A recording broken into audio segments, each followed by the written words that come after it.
श्री राम जो स्वयं सशरीर धरती पर पधारेंगे, श्री राम को राम राज्य समझाने।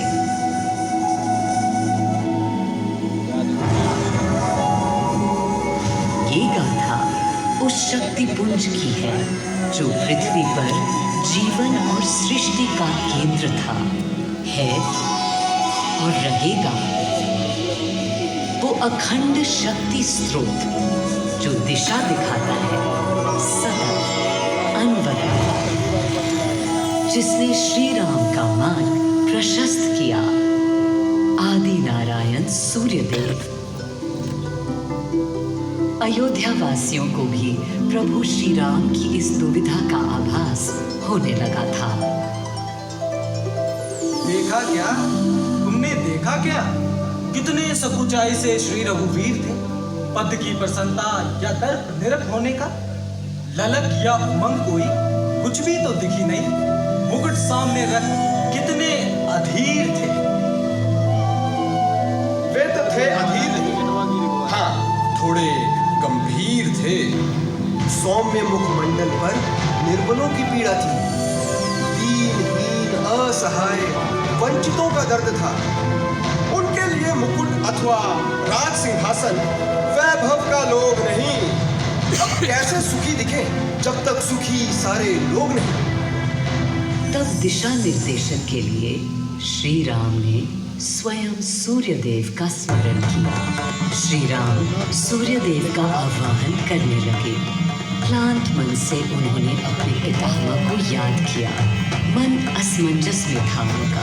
कर्तव्य की सही दिशा उन्हें सूझ नहीं रही थी। क्या उचित है प्रजा के लिए, उनके लिए, वंश के लिए, धर्म के लिए, शांति के लिए? इसी परामर्श के लिए अंतर्मन से उन्होंने सूर्यदेव को पुकारा।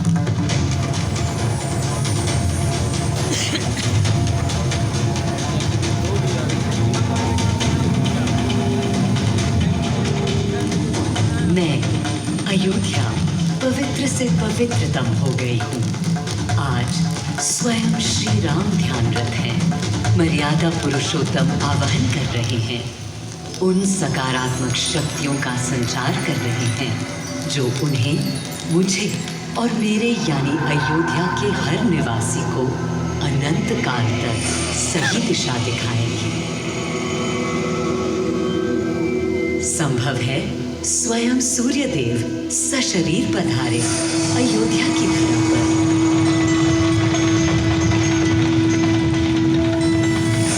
और देखो, श्री सूर्यदेव आने को हैं।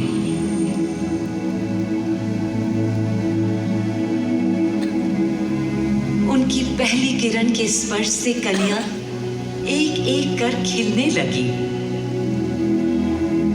जीवन की कांति हर ओर धीरे धीरे फैलने लगी।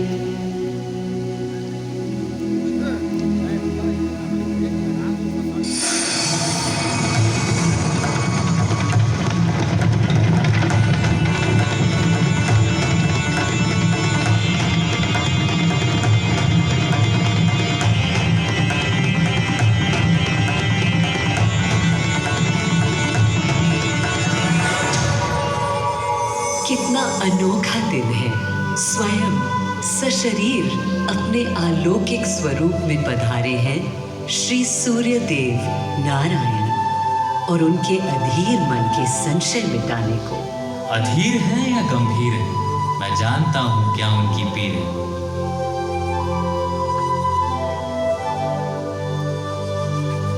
माँ कौशल्या को प्रणाम।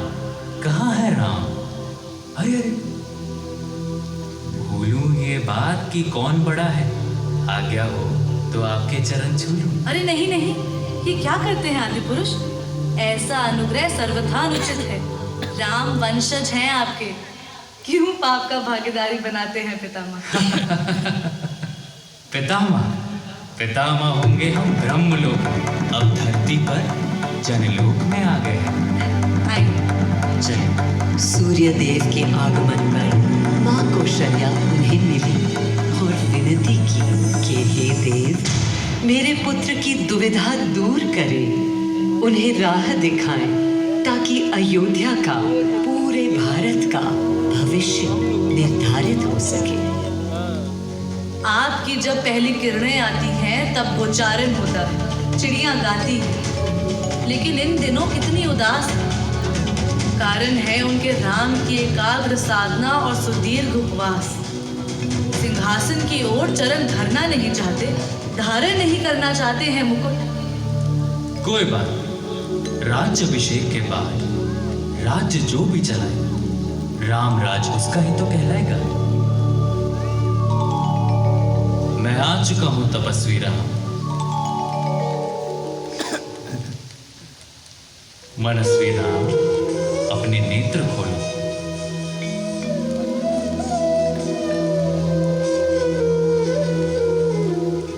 प्रणाम पितामह, प्रणाम। प्रणाम मेरे राम, प्रणाम। पितामह, राम राज्य क्या है? राम स्वयं पूछ रहे हैं कि राम राज्य क्या है। पुनर्तः नया प्रश्न है। अभी तो आप कह रहे थे जो भी मैं चलाएगा। कह रहा था कि राम राज में राम के लिए भी विधान होंगे।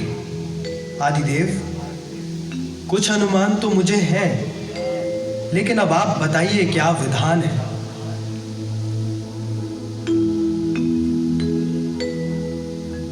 राम राज आशय कल्याण है, निर्बलतम मानव का त्राण।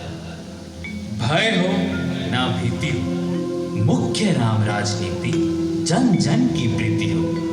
लोक संरक्षण हो, सत का आभास हो, परमानंद प्राप्ति हेतु मंगल उद्भास हो। प्रेम परम तत्व हो, सब में समत्व हो।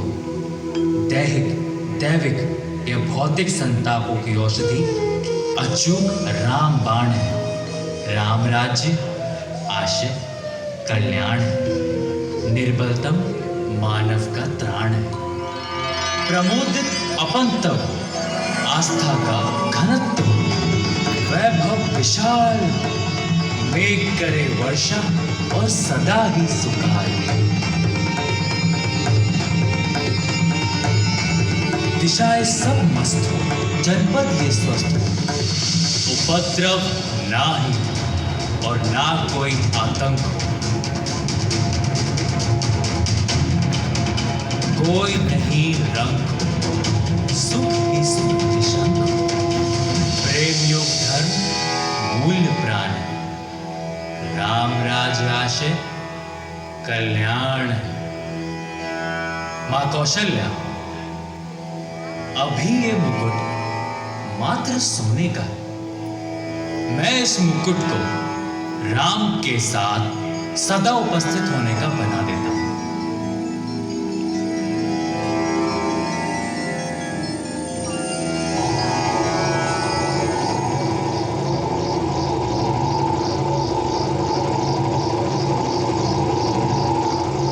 स्वयं सूर्यदेव ने मेरी यानी अयोध्या की धरती पर श्री राम को राम राज्य का वर्णन सुनाया, उसका आधार रखा और उनके मुकुट को अपनी रश्मियों से आशीर्वाद दिया। श्री राम के नेतृत्व में हर ओर खुशहाली, प्रेम, शांति और संयम फैला।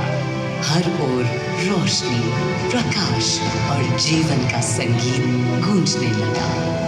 राम राज्य का पथ दर्शाकर चल दिए सूर्यदेव पुनः अपने लोक, ताकि अनंत काल तक अयोध्या ही नहीं पूरा विश्व उस शक्ति का संचार अनुभव कर सके। हर दिशा खिल उठी श्री राम के राम राज्य से। सूर्यदेव के स्पर्श से पावन हुई मेरी धरती, पर जहाँ उनका रथ रुका था वहाँ स्वयं यह कुंड बन गया। समय बदला, मेरा और इस कुंड का स्वरूप भी बदलता गया। स्कंद पुराण के अनुसार यह स्थल घोषार्क तीर्थ के नाम से भी जाना जाता है। जब प्रतापी राजा घोष यहाँ आए और उन्होंने ऋषियों को यहाँ स्नान करते देखा तो स्वयं भी किया, जिसके बाद उनका शरीर दिव्य, निरोगी और अलौकिक हो गया। और इसी कुंड के जल से उनकी काया भी कांतिमय हो गई।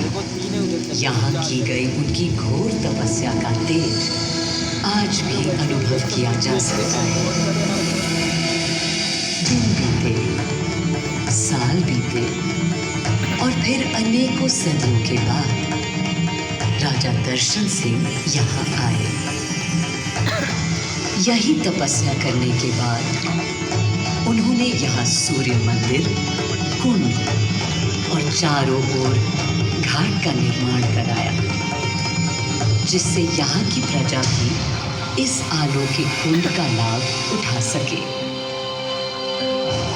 सूर्य देव के महात्म्य से मैं अयोध्या और तेजमय हो गई, और इसका प्रमाण इस सूर्य कुंड और समीप स्थित गरिमा में सूर्य मंदिर से स्थापित हो जाता है।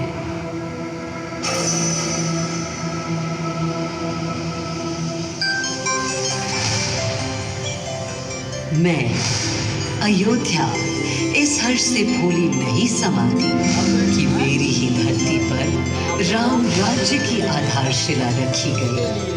आज भी अयोध्या एकता, आस्था और शांति के लिए उदाहरण बनी हुई है।